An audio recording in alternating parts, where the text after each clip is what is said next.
Hey, welcome to 10X Your Team with Cam and Otis. We're a father son leadership podcast where we talk with other lifelong learners about making an impact and solving big problems. And sometimes I like to give out a little public service announcement, safety message that hmm when you're drinking your coffee, don't try to breathe. And that's your lesson for today, folks. So think about that, especially if you're driving. If you're listening to us and driving, Oh, yeah, or if you've got to do a podcast intro in a second. yes. And yeah, you take that big gulp of coffee and yeah, look out. You better slow down, folks, and enjoy the coffee. Sip coffee. There's a reason we sip coffee. We don't drink coffee, except for you iced coffee folks. But that's okay. That's a whole nother story. I can go down that diatribe. Uh, but yeah, so I was just catching my breath right before the show, and I think I got it back just in time, just so we can say hi Good, to good. Emma. How are you doing, Miss Emma Donovan? Good to have you. Thanks, Otis. It's great to be here. I think since our first chat a couple of months ago, I've really been looking forward to diving in and taking it further. Yeah, and I want to because this what you do centers around what we do at Tribe and Purpose, and what a lot of our listeners do. It's this whole branding thing, and so many of us, to include yours truly, are like me, a brand. Why would I? I just like to help people. I don't need a brand. What is it about this whole personal brand and branding that has really got you fired up to help people? So I think it was when I realized that everyone is a brand and it's up to you whether you choose to own that story and be intentional about how you show up and how you add value. So we often get asked if we work with influencers at Dapper, and my answer is preferably not. We love working with authentic leaders, entrepreneurs, young professionals starting out, and really just giving them the confidence to own their story. I think that is a big part of it. I think I resisted having a brand for a while myself. I was much happier sort of behind the camera than in front of the lens. But once I realized that I could use the brand to share the message that I wanted to, it kind of shifted my thinking.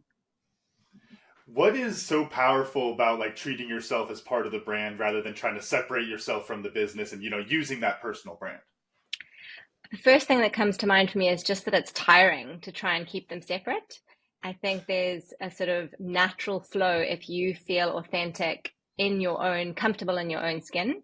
And if you're able to do that and translate that into a business, or it doesn't even need to be a business. I often say, whatever you do, your brand can support that, and it creates a really lovely ripple effect through everything you do if there is that consistency. So a lot of it for me is just that being comfortable in your skin, not feeling like you need to wear a mask or show up in a way that your clients or your team expect, but that there's just a kind of consistent brand that you carry through. I think I there's love the connection. Sorry, no, I was just gonna say I love the yeah. connection to authenticity there because I think for a lot of people when they think about like branding, it's almost like getting a makeover at the mall and you come back all prettied up, but it's not really you anymore. I think it's a lot of people's Glamour image of it. shots. Yeah, exactly. So, could you talk a little bit about how the authenticity ties directly in with it, and it's not at odds at all? Absolutely. So I think just on your point about sort of getting all, going to the mall and getting all sort of glammed up, I do think what you look like and how you present yourself is part of your brand. But again, it's about what is your brand, not what's on trend. What are you expected to do? What is on brand for you, but still fits with your company culture or the industry that you're in. So just a little side note there. But I think the authenticity piece for me really came about through doing exactly that, like feeling like I had to be a certain way, show up in a certain way, and not actually feeling like it was true to me and what I was trying to build. And so I think as I got more comfortable myself in my skin, I was like, I really want to help other people do this and just be a little more natural in their approach because I often think that's when you're your best. Well, and that leads me back to the question I had. You said something about prefer not to work with influencers. I'm kind of curious about that. Can you help us understand what you mean by that? Absolutely. So one way I sort of distinguish influencers from what we call brand ambassadors Influencers typically represent a lot of brands and they tend to be quite flashy or maybe come across as less sincere. And I'm not saying that's what the people are like, that's the kind of brands they portray. Whereas if you look at someone who maybe is a brand ambassador, they have chosen to align with that brand. So again, it comes down to like values and alignment and putting your name behind a brand. And business leaders often are so caught up in running the business and, you know, wearing so many different hats that their brand takes a back seat. Whereas once they just create a little bit of space to, like I mentioned, be intentional about it, it's incredible what impact that can have in their business. So it's everyday people as well as leaders, as opposed to people who choose to be in the limelight, if that distinction makes sense. Well, and I think it's important also because in the end, I mean, we're all people and we like working with people, right? So if we Yeah, understand who we're working with better, there's that trust, right? And absolutely. understanding that trust. How do you help folks get that, display that? I mean, that because that's really what we're talking about, right? Mhm. Is through your process with Dapper, helping somebody display that they are a trustworthy person, I guess. So how do you help people, your clients, display that honesty of that human honesty when you're helping them capture their brand?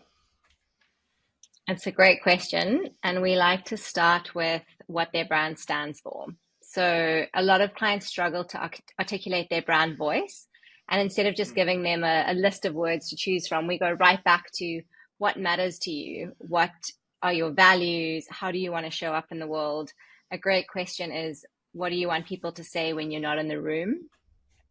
And by really unpacking those sorts of questions, you get a better sense of how you want to put yourself forward.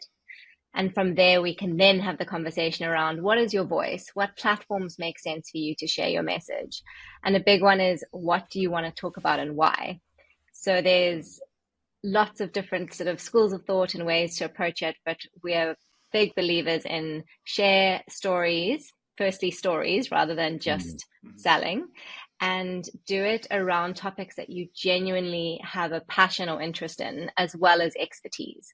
So it's finding that sweet spot where you are sharing your knowledge, you're engaging with your audience, but you're also having fun because I think so much of life it's serious and there are things we've got to do and bills to pay. So I think with your brand, you really want to lean into enjoying the process and not seeing it as a tick box or a chore.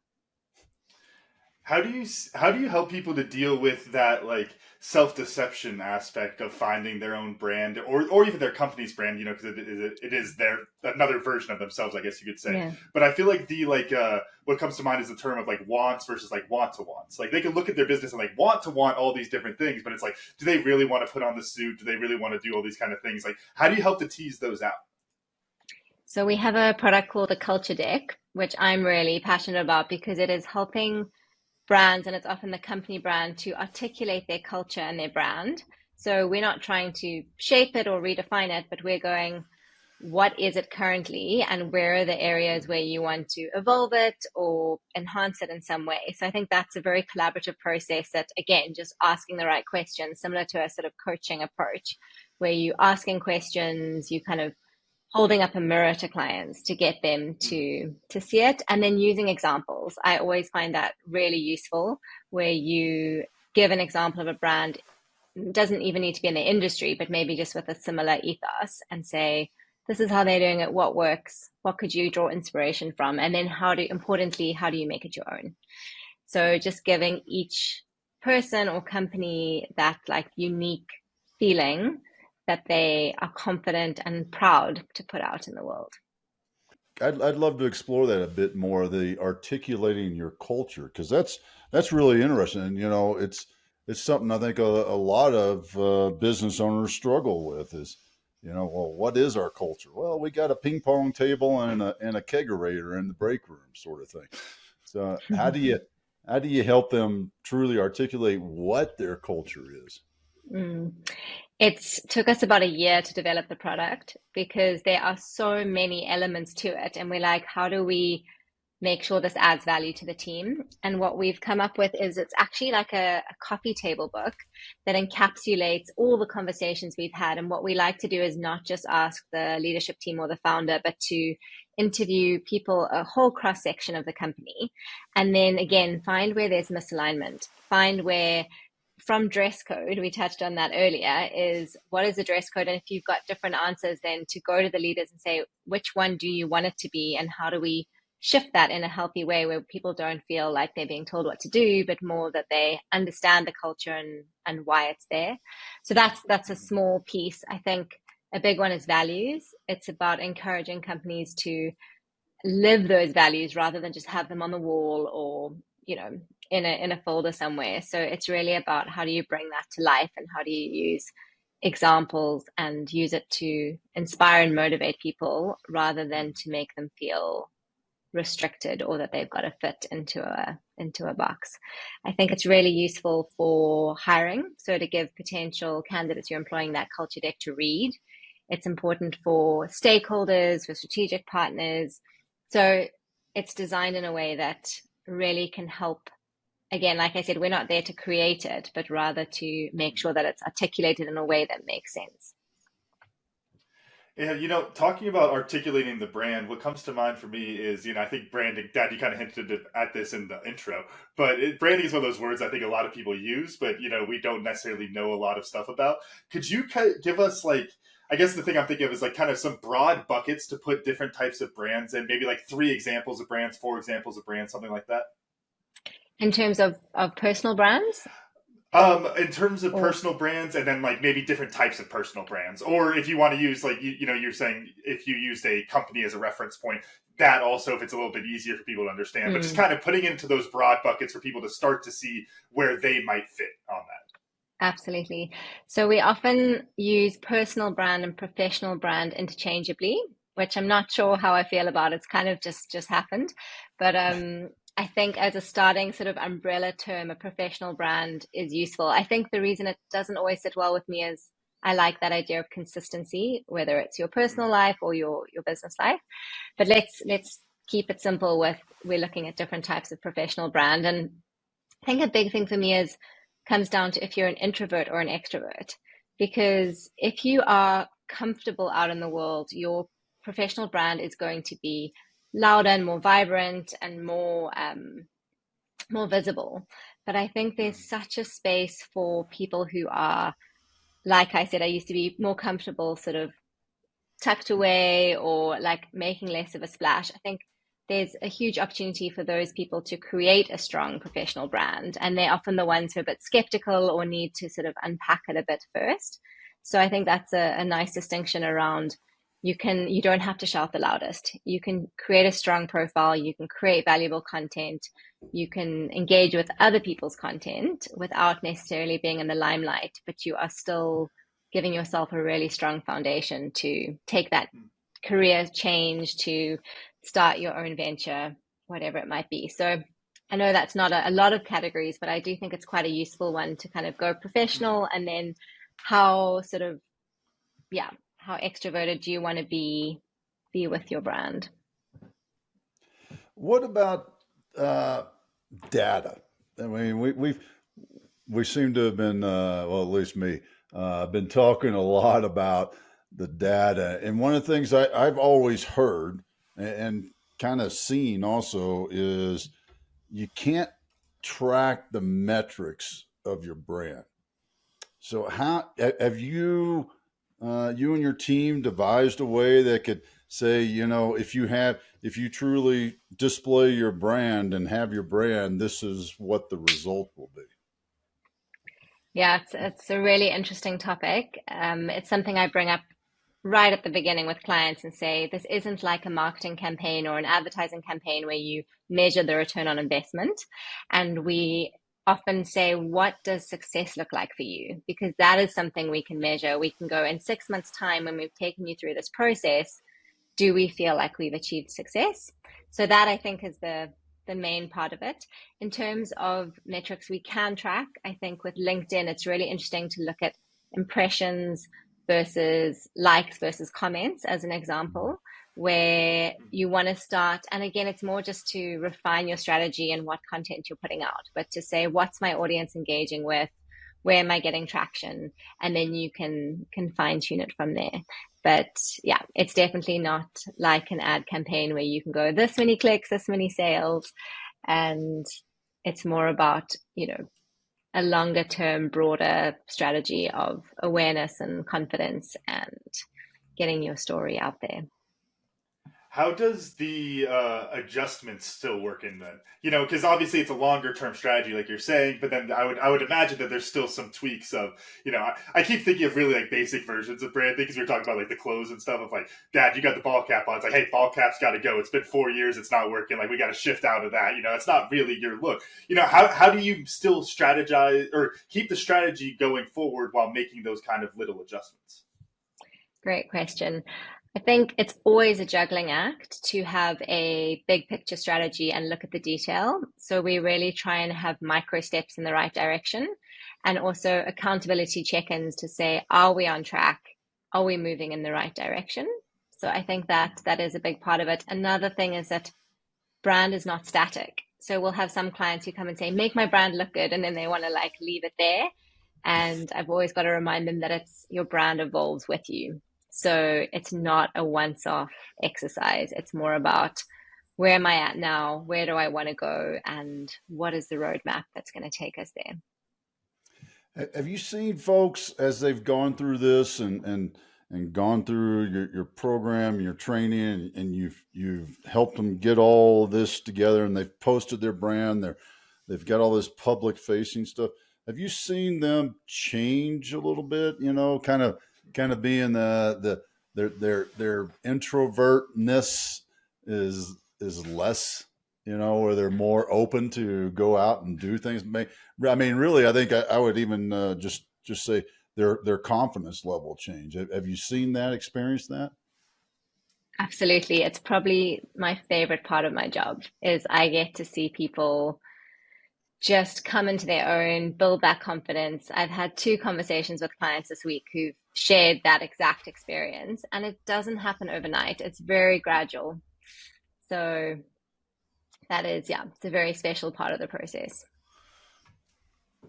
Can you give us an example of that?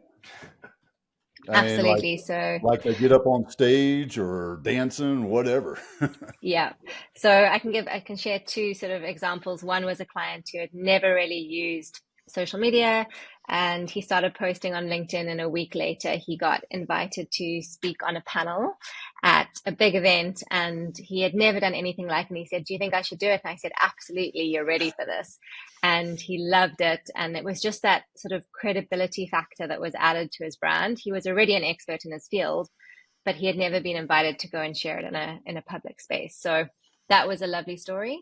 And another one was a client who only started working with us about 3 months ago, and she just got a big lead through LinkedIn. And again, she's just posted, thought leadership style content for the last month, and she got a lead for a potentially, massive client that they said, we really enjoyed your profile and learning, but more about who you are and not just what your company does. Could you talk some in that same confidence space about like how aligning all these different aspects of the broader brand come together? You talked a little bit about not really liking separating professional from personal brand because it's still just you. We talked a little bit on like the clothing or different things. Being authentic to yourself. Could you kind of connect all those dots on it? Because that's clearly the idea there, right? Yeah. And I think connecting the dots is an important part of our role, because what I found is we have all these different personal development exercises. We have really practical checklists for LinkedIn, which I'm very happy to share with your listeners. And then we take them through things like wardrobe consultants and how to show up for an interview or a podcast. And they all kind of pieces of the puzzle, but if you picture doing an actual puzzle, that last piece, when it falls into place, you just have that satisfaction of all that work and time coming together. And that's really an important part of our role at Dapper, is to empower our clients to feel like they understand the full picture and they can use it in a strategic way. So they can leverage their personal brand for their business or for whatever their goals are for that next chapter. And I think that's different for each client. And it, again, like I said, it takes time to get to that point. But I think the space for conversation, the space to unpack where imposter syndrome creeps in, where the challenges are, it's a big part of getting the full picture. What was that? The catalyst that kind of that didn't kind of. I mean that y'all got together and decided to shift into that world. I mean you've been an entrepreneur pretty much your whole life. Just looking at what you've been up to, but to shift into this realm, if you will, of personal branding. What was it that kicked y'all off? So two things. One was sort of after about a decade in marketing, I realized that I wasn't working in my sweet spot. And I Mm. think the other thing actually was COVID. So when I stripped away all the sort of fun and things going on around my life, I had a sort of hard look at how I was spending my time and what value I was adding. And I really wanted to do something that was more adding more value to the world and something that could help people one on one to begin with, but shift to how do we help as many people as possible. And that's where the idea for our 3-month online course came in. And that is now live. And it's just such a wonderful way to be able to, yeah, give people a platform to essentially build their own brand. But I think good ideas often come from going through a bit of a rough time, reevaluating life, having to make some changes. And I'm really grateful for that. It wasn't an easy year, but great to come out the other side with a new business idea. How did you kind of get from, recognizing that you wanted to do something to make an impact, and like you said, individually and then on as many people as possible, to like specifically becoming dapper or become dapper? Because to me, that's one where, I think it's easy to say it looking back, but for a lot of people, that's kind of where they get stuck. Is it's like, gosh, I want to help people, and I don't know what I'm going to do to help people, but by golly, I'm going to go help some people. Like, how did you connect those? Yeah. I started doing it for friends, not charging them. So it would just happen naturally where people needed to pivot or kind of create a new something out of COVID. And I realized that I was so passionate about it. I never felt like they were taking up too much of my time, or I never resented people asking me for help, which I must admit I did previously. When people asked me for marketing advice at the weekend, I'd be like, really? Whereas with this, I was like, yeah, let me help. How can I get stuck in? And then I was very lucky in terms of timing. My Dapper business partner, Lindsay, had just moved back from London and she wasn't sure what her next step was. So I managed to sort of pitch the idea to her, bring her in as a partner in the business. And we've got very complementary skills. So she's our creative director. She designs beautiful books and brand guides and things for our clients. And my role is more on the business development strategy side. So I think that in terms of taking something from an idea to a business is such a key thing. Like, who are you doing it with? What value do you each bring? And how does that together launch into something? And then just the last point on that is we just did so many iterations of our first product. And we gave it away for free to some incredible entrepreneurs to get their feedback in exchange for taking them through the process. And that sort of slow start, setting a solid foundation, I think set us up for success. What was the biggest obstacle you had to overcome in that? I mean, with you and Lindsay working together and stepping off into this new realm. I think for me personally, it was how do I reduce my operational role in the previous business, the marketing agency.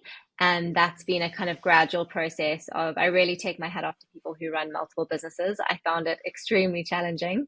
And I decided a couple of months ago to be full-time at Dapper, which it's not an easy decision to exit a business that you were, one of the founders of, but I think it was absolutely the right decision for both businesses and for me. But definitely an obstacle that I've had to sort of take some time to grapple with.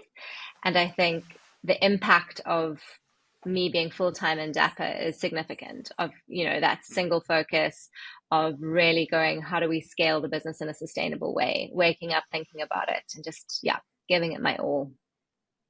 Well, we've got to talk some about that now.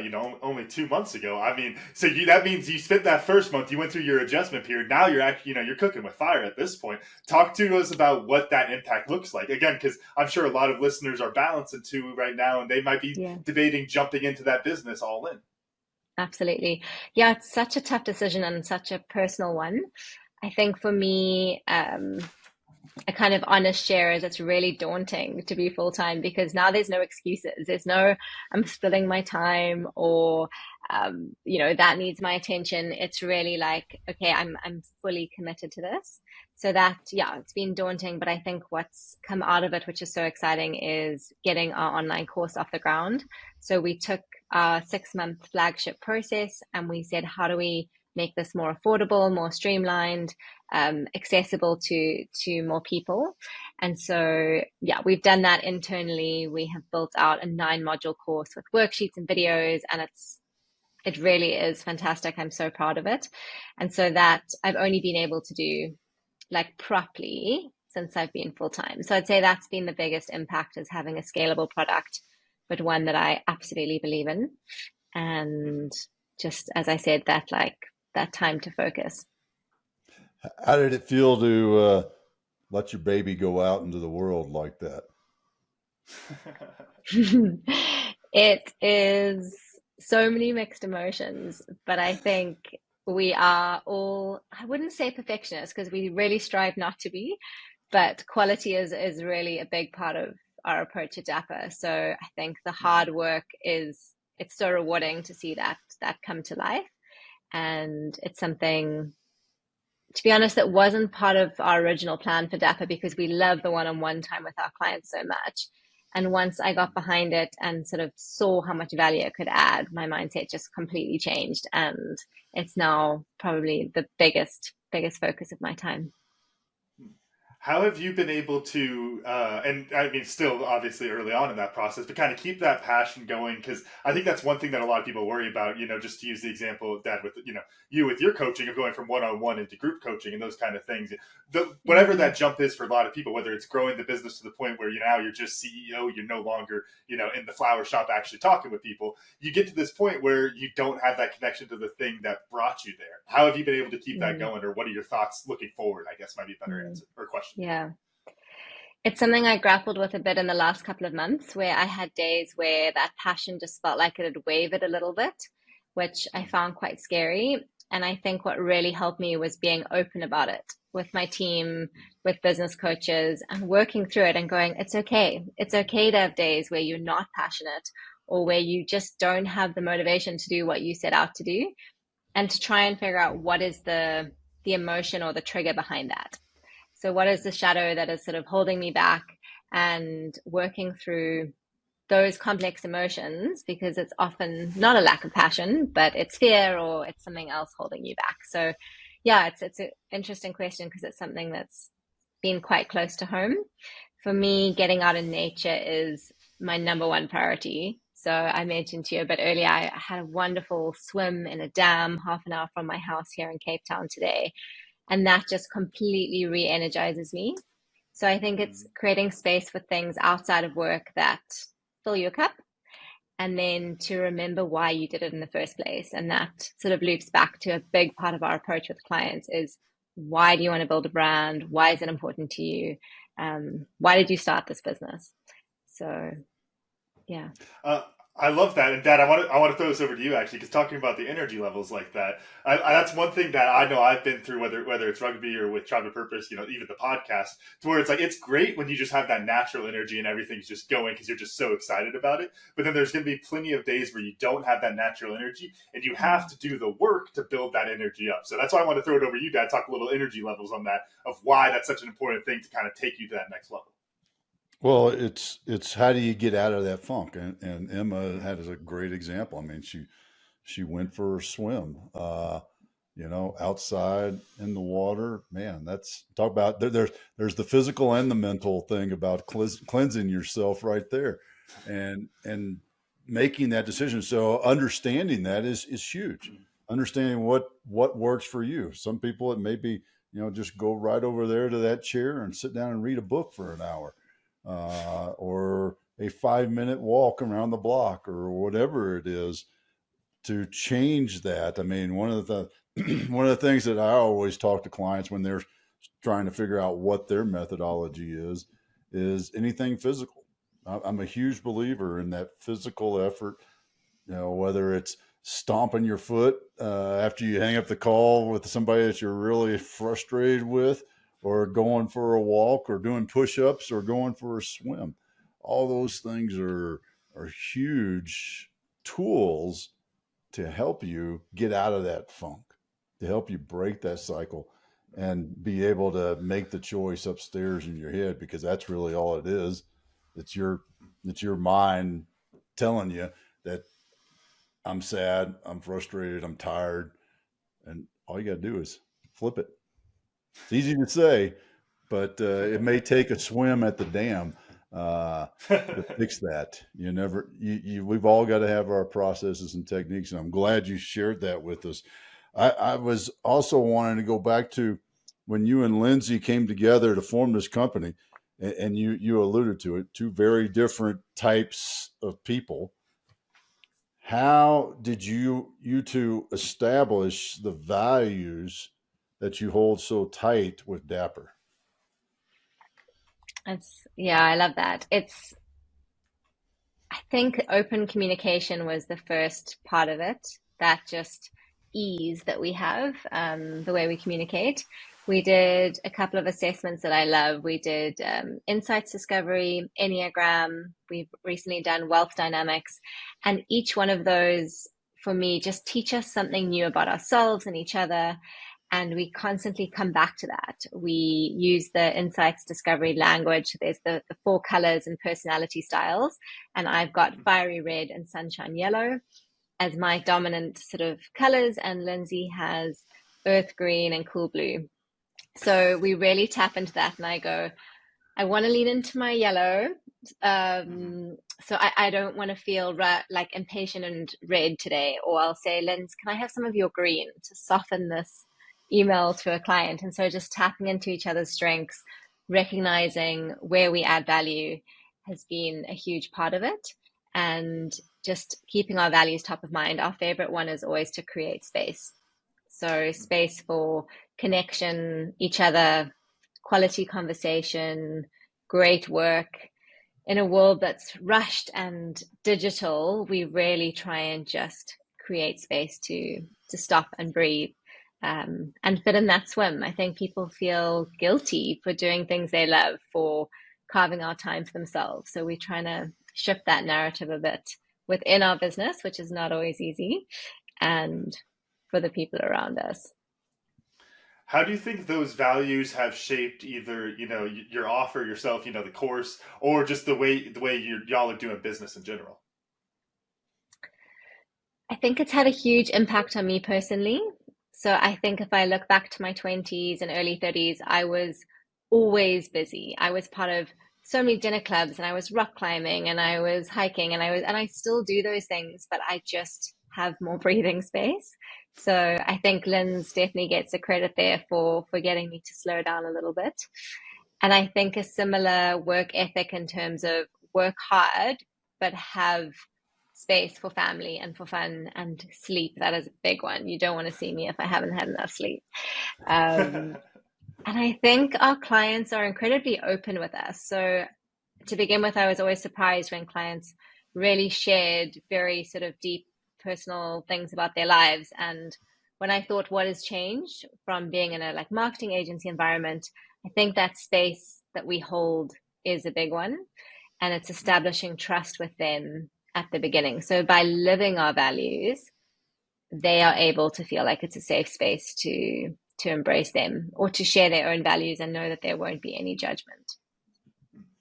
Have you, and I've found this both with our company, Tribe and Purpose, and with other companies we've worked with.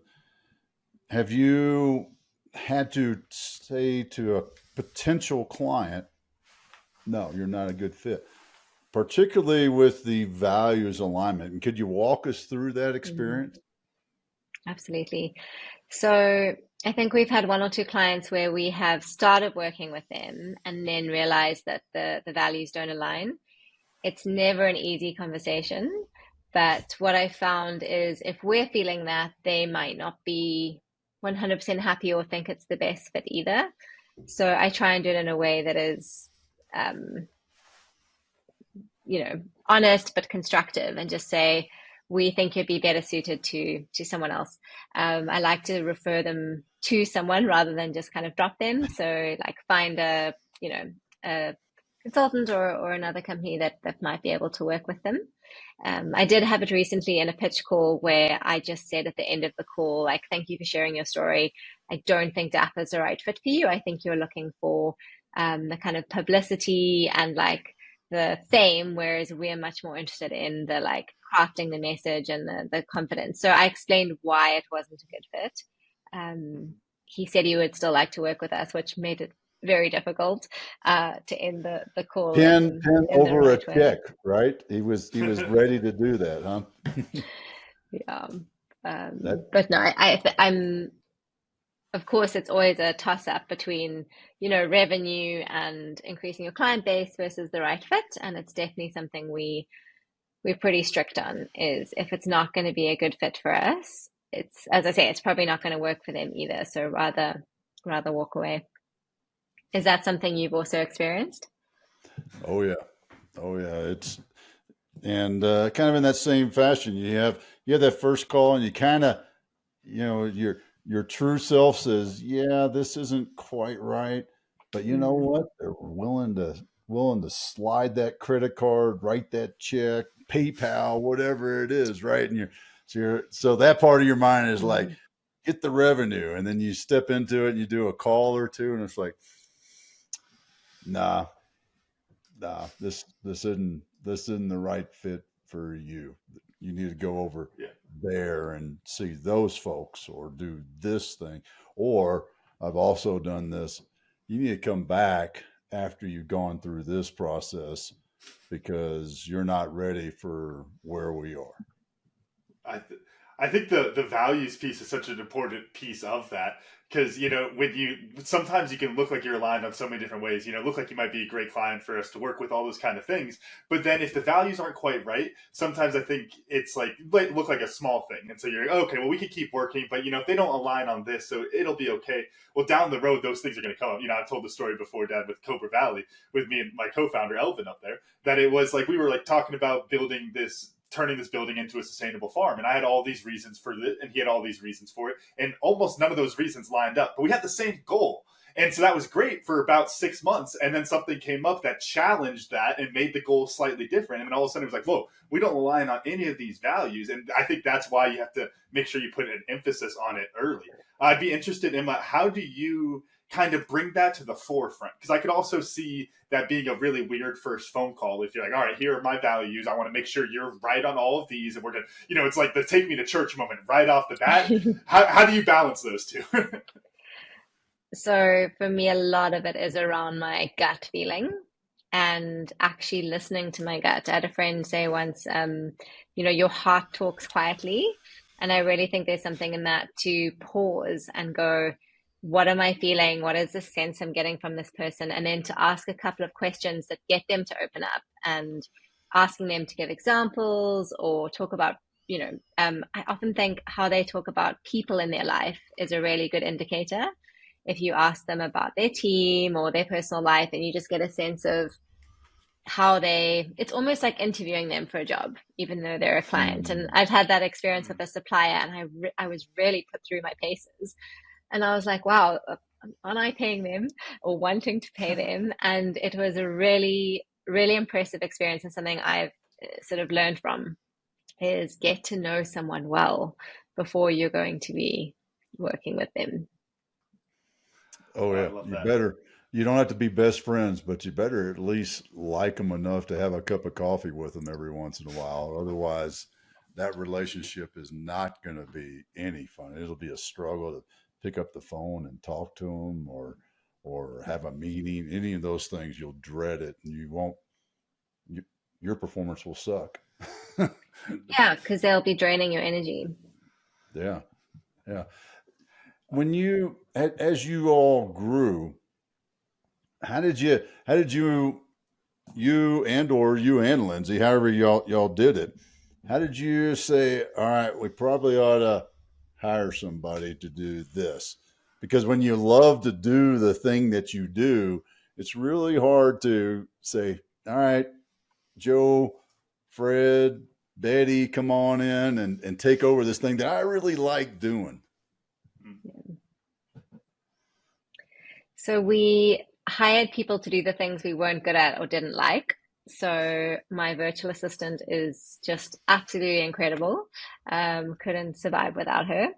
And then we went, what complementary skills do we want to bring in before we bring in people to replace us? So we've got an incredible videographer who also sets up podcasts for clients. We have a strategist who can step in if I'm not there. So it was really about filling the gaps first and then going, which piece of it do we want to continue to execute on? I think it's one of the things that we've really been intentional about at Dapper is our clients who do our flagship Dapper 9 process for 6 months, they do work with both me and Lindsay. So that is something we've managed to keep while expanding the team. One thing that I've been thinking about, talking about, seeing the brand as a holistic thing, not separating the brand from the person. Well, I'm really curious, how do you separate the brand from a person in a more personal approach for you? What I mean by that is I could see you, if, being a people watcher and seeing these people like, oh my gosh, Camden's brand is terrible. Really, he's doing this. And then like that could very easily become a lot of assumptions about a random person you just saw at the airport or something. Like, how do you balance those two so you're not walking around just judging everybody's brand, or maybe judging their brand but not judging the person? What's your approach there? I think it's to keep a mindset of curiosity. So I'm always wanting to learn, which I know is a big part of your approach, and to just be curious and observe rather than make judgment or try and fix things. I think it's something I was guilty of a lot when I was younger, and I'm trying not to be, is always looking at what is someone's best version of themselves and to rather go, who are they now and what do I appreciate about that? And so that's been quite a healthy shift for me. But I do, wherever I go, I am in my mind going, oh, I'd love to do this or like share this with them. And then I remember it's not my story to tell. So it's about letting theirs unfold how they want it to. That's an interesting balancing act when you think about it, because you look at somebody and you're like, man, I could see them in a red jacket with, it's Christmas time, so sorry, red jacket with a green background, and doing this sort of thing and that, and you just so want to jump in and just how do you hold that back, because that's not an easy thing, because uh, your expertise, your talented eye, Lindsay's talented eye in seeing all those things may not fit for them. Have you had to deal with that very much? We we're quite big on not selling what we do and rather sharing what we do and then letting clients come to us. So what we find is once someone does come to DAP and inquire, they usually have that desire to work on their brand and to get the constructive feedback. So I think that is a big part of how it works is we never want it to be a grudge purchase, put it that way. So I think that definitely helps. There's one last piece, and we were talking about this in the green room before we got going. One last piece I wanted to ask about, which is like the rebrand. You're talking about being excited about us rebranding and how it can breathe some fresh air into things. What are your thoughts on, I guess, just rebranding in general, and how that could play in? Because I think people have a lot of hangups when it comes to it, whether it's the fear of the change, fear of what it looks like on the other side, all of that kind of stuff. Yeah, I think I mentioned I love a rebrand because I just think it's a space to not necessarily reinvent yourself, but to go, what do I want to stand out about my brand? What is the thing that people resonate with that is really true to who we are and how we show up in the world? So whether it's a personal brand and maybe that is a career change, which is a different industry, different life stage. I think a big one is women coming back from maternity leave and maybe wanting, a different balance or a different focus. But I can think of examples at kind of every career stage. And with a company rebrand, just the excitement and the opportunity to build on what you've done, but with a slightly sort of fresh take, different lens. That's how do you take all this wonderful story and idea and lead other people into that? How are you doing that in that team building as you grow? Because success, I mean, you and Lindsay can't do it all, right? The reality of it. We already talked a little bit about what you gave up, but how do you lead those folks that you're handing things off to? So yeah, our culture is a huge focus for us. We do a really incredible monthly team meeting where we look at our Gallup strengths, we look at our saboteurs, we look at what we did well, where there's room for improvement, what's holding us back. So the kind of questions we ask clients, we unpack every month as a team. We also have a lot of one-on-one sessions. We love to get outside. So Chloe, one of our team members, and I often go for a run in the forest together. We are having a team get together for the end of the year, and we're doing a beach picnic rather than a restaurant, just so there's more space and time for connection. So I think just being intentional about how we create a culture that is open and warm and aligned to our values. I often say to some of our team, I wish I had the experience you're having now at your age. Just that opening their eyes to how they can build their own brands and then getting the kind of in-house support to do that. A lot of our team are part-time, so we're wanting to give them skills and the confidence to take whatever career path they end up doing and hope that Dapper stays part of their journey in some shape or form. Awesome. Awesome. Well, Yeah. I appreciate that and understanding of that because, I was thinking, because you reemphasize this again, and it's a different approach for the way I think of that. When we talk about the way I've always heard space used is like, give me space. I love the way, and I think this is a great reminder and a new way of thinking about it, that you say, we're creating this space so that we can connect and space to do that, as opposed to back off, dude. Give me some space. So I think that for me, that was something I learned, is a new way of thinking about space. Camden, how about you? What'd you learn? Yeah, for me, Emma, you said this talking about a lot of that, fear around the branding, fear around transition, jumping in, and those kind of things. And you use the phrase of the shadow holding you back. And I love that because it really ties into, I guess, Dad, we always say there's lizard brain, monkey brain, caveman brain. I think that's caveman brain probably, where it's the shadow that you think is on the outside of the cave, so you don't want to go out, but it turns out the shadow is just a rock or something like that. Because it's rarely actually the tiger in the bush. Usually it's just the shadow. And so I love the using the word specifically, the shadow holding you back, is usually that's all it is. It's nothing really big there. It's just our fear playing a trick on us. So I really love that. That's great to hear. Emma, how about you? What'd you learn? So I think something that stood out for me was just the kind of vulnerability around talking about days where I don't feel passionate. It's not always an easy thing to admit, but I hope that it's helpful for people listening to know that even though I love my business to the moon and back, I have those days, and you creating space for me to talk about that was great. So yeah, it reminded me that it's a healthy thing to do, and I appreciated having that space. Awesome. How do folks find you? Maybe, probably should hire you to help with their personal brand. So there'll be a link in the show notes to a page where you can get 30% off our online course, as well as our LinkedIn checklist. You're very welcome to download that for free. But I always love connecting with people directly, so please look me up on LinkedIn. My username is Emma Donovan-Dapper, and our website is becomedapper.com. Love it. Love it. Thank you so much for your time today, Emma. It's great to see you. Thanks for having me. Camden, run us out.